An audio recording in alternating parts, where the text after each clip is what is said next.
Hello and welcome to another beautiful day in Girona. I've tried to say that 3 times now and I keep coming across a hill or a stop sign. But yeah, just in the lanes now. I was in some really pretty lanes, but unfortunately they were a bit too technical to get the camera out, so I didn't do any filming in them. But it's still very nice here. Currently heading towards Banyoles, which is a big lake just north of Girona, maybe 20 kilometers north. And that's also the foot of the Rocacorba, which is what I'm going to do today. So if you're not aware, Rocacorba is kind of the climb to do in Girona. It's not as famous as many other climbs, but to Girona it's what, say, Alpe d'Huez is to the French Alps, or Col de Rats is to sort of like Calpe Denia region. So it's quite a new climb, about 20 years old I think, since it was tarmacked. And it is a total of 10 kilometers distance and 750 meters elevation. I don't know what that is in feet and miles, you can work it out, which means it's nice and easy to work out the average, 7.5%. But there's quite a few steep sections in it, so yeah, you get some recovery where it's like flat or even a downhill from what I recall, but then there's some really like quite difficult parts.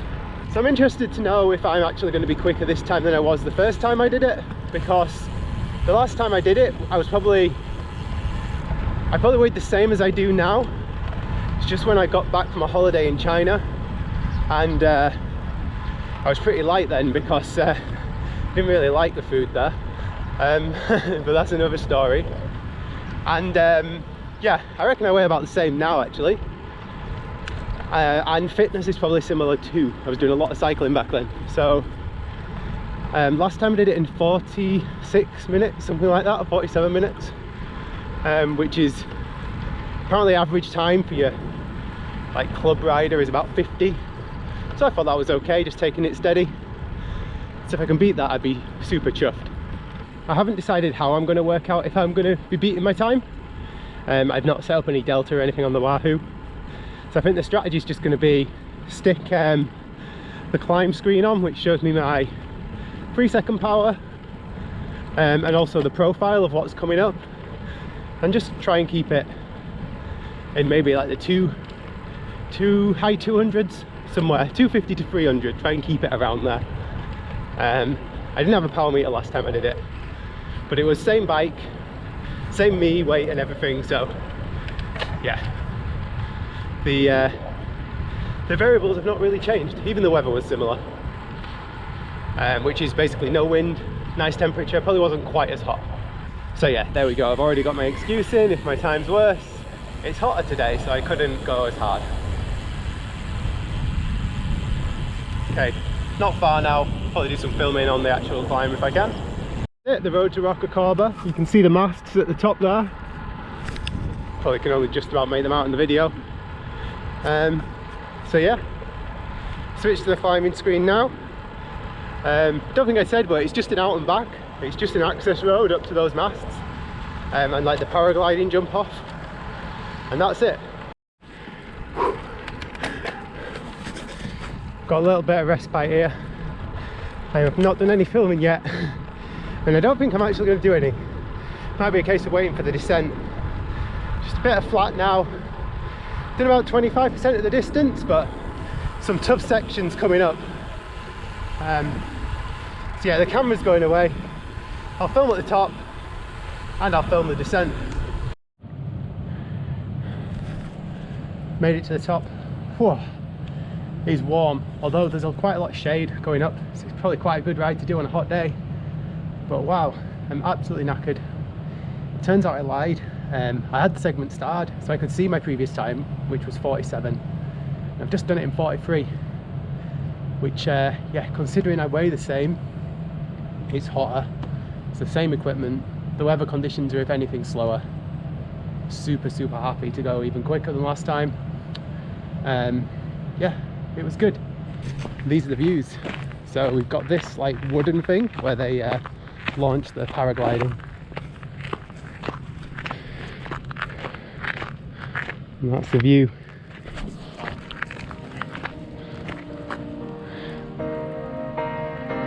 So yeah, as we're saying, this is the top. Here is a sign, and there are the views. So I'm going to stick the camera on the bike now and descend. But then you walk on by, and I knew what I had to do. The way you're moving, the way you're shining, everybody's watching you. I wanna make you mine. The way you're looking, the way you're smiling, it's like you put a spell on me. Always on my mind, on my mind.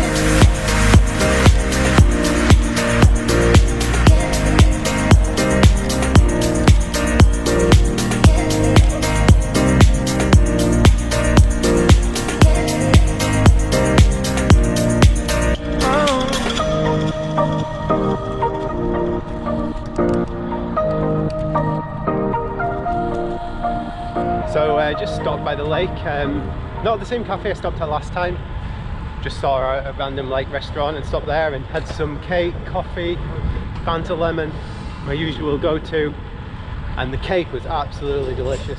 It wasn't really cake, it was like a thin pastry with caramelized apples on top, a bit of ice cream on the side, properly nice. So yeah, just doing a bit of a loop now to make this ride a bit longer, because I've only done about 40 kilometers, so we've got like a 60k loop before I ride back in Girona, rather than just doing 20k's to Girona. It'd be a bit boring. So yeah, part of it is just riding around the lake, which is what I'm doing now.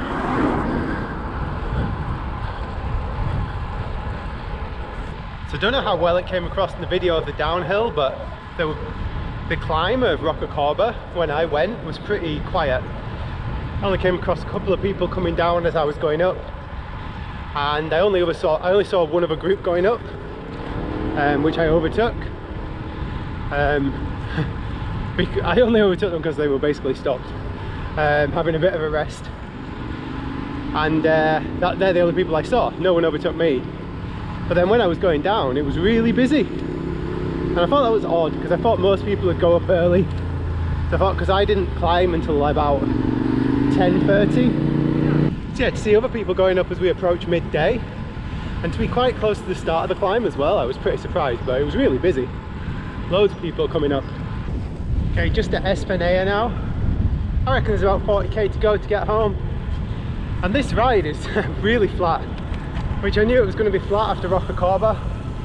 But I didn't think it'd be this flat, but it's nice. It's nice just to get a little bit of speed up and enjoy the quiet, well-tarmacked roads. As you can see, it's pretty much just me. There's a bit of traffic on the busier roads, but it's really quiet. It's like you put a spell on me. Always on my mind, on my mind.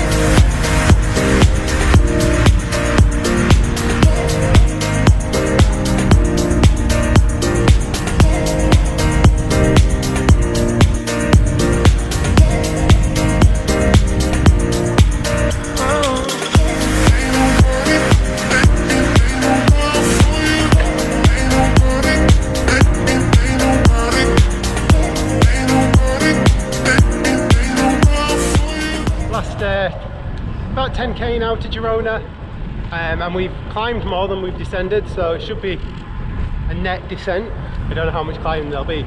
It's been quite climby really, but it's been stunning riding through the lanes. Really pretty and so quiet. It's a tiny bit cloudy now, which I'm not too upset about, because this is quite open, this bit back to Girona. So yeah, bit of respite from the sun when it's over 30 degrees, can't be bad. So yeah, just gonna crack on. Just in this town now, and it's so empty.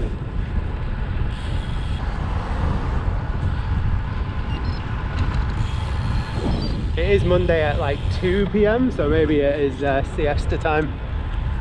Everything's closed. I did check, there's no bank holiday today, even though there is one in the UK. The one in Spain is in the middle of October, so it's not a bank holiday. Okay, so I'm just back in the apartment now, and before I have a shower, I'm just having a quick look at Strava at the analysis, which I think is quite interesting.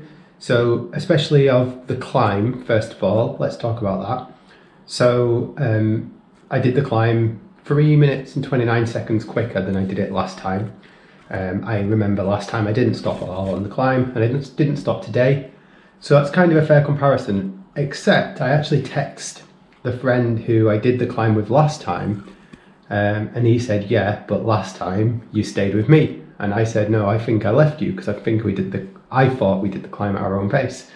And he said, no, actually you stayed with me for the first bit and then you left me. So I thought it'd be interesting to look at the analysis. So I've got it here. I'm just going to put the camera on the screen. I know it's a bit rubbish, but yeah, so you can see here, the purple line is me last time, and the baseline, the black, is me today. So you can see that for the first half here, where I must have stayed with the person I was cycling with, as he says, I gained massively today. That's where I gained most of my time. However, then from around this point here, the purple line kind of flattens off. So if the purple line's going up, that means that I'm going slower today. So that means my past self is catching me up when the purple line goes up. When the purple line goes down, it means that I'm faster today. So I'm faster than my past self today. So as you can see, the beginning part of the ride, I'm a lot quicker today. I gain all that. But then it changes a little bit. So this middle section, which is kind of, yeah, I think it's about 10%, this bit. It's kind of up and down. I would probably say on balance, I'd say fitness is about equal here.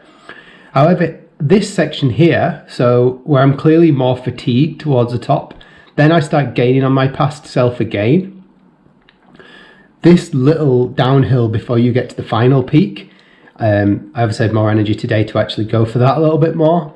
Then this sort of like final bit to the end, there's a little upward trend here where my past self did go a bit quicker than I went today, but I'm not reading too much into that. I think it's fair to say that between this point, where it starts essentially, and the top, net, I'm quicker than I was. So it's not the kind of huge 3 minute and 29 second gain I thought it was in my previous self, but I think it's fair to say that I am quicker now than I was back then, or fitter, I should say.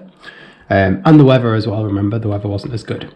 However, what's more interesting is since that time when back then I had fitness, but I didn't have as much skill as I have today. So I remember that doing that descent, which is my first ever proper descent I've done in my life, I'd say, of such a sort of like length and kind of complexity. It's not that complex a descent, like there aren't really sort of like steep turns or anything, sharp turns, but it's still, you know, it's quite daunting to do a descent that's quite as long as that. And even now I'm not a brilliant descender, but I think it's fair to say that I have improved a lot. So I wanted to compare a descent segment between the two times.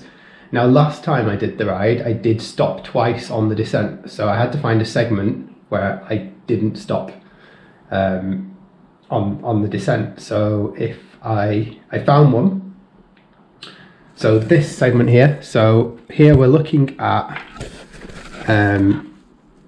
most of the descent, because I stopped twice. I stopped just before here for a photo clearly, and I think I stopped here where we caught up because we were riding as a pair. So yeah, as you can see, speed, this is the one from 3 years ago. Speed never goes to zero, just to prove that not stopping today, speed never goes to zero. And I am far quicker today. So today I did that segment in 11 minutes, 37 seconds. And 2 years ago it was 16 minutes, 28 seconds.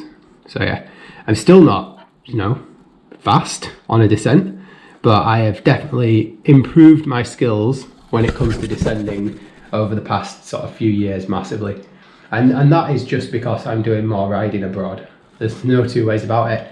In the UK, you just don't get the opportunity that much to practice descending skills, because there just aren't the technical descents to do it on. So yeah, I mean, the only way you can really get those skills is, well, to go and hunt them in the UK, then you've got to be lucky, because you've got to, you know, find a decent descent that's not on a busy road, that, you know, it's a nice day and you you know, the weather's good enough that you can do a decent attempt at it, or you go abroad, which is what I've been doing.